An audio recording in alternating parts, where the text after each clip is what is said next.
পাচ্ছ এইটা আমাদের নেড়া, তো নেড়ার হাইটটা অত্যন্ত ছোট আর কি, এরা বেশি বড় করতে পারেনি।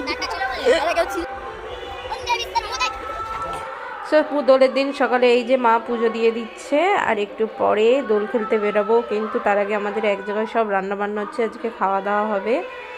তো জানাই শুভ দোলযাত্রা, আশা করছি তোমাদের দোলযাত্রা ভালো যাচ্ছে, আমারও খুব ভালো যাচ্ছে।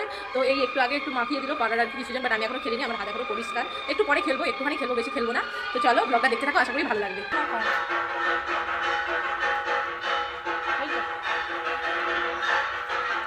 লোক মাখানোর থেকে ভালো নিজে নিজে মেখে নেবো, মেখে এবার লোককে মাখাবো। চলো আর মাখাইনি, তো লোক মাখানোর থেকে নিজে মেখে নিয়েছি, এবার সবাইকে মাখাবো। তিনি আমাকে মনে হয় সকাল থেকে 10 বার মাখালো।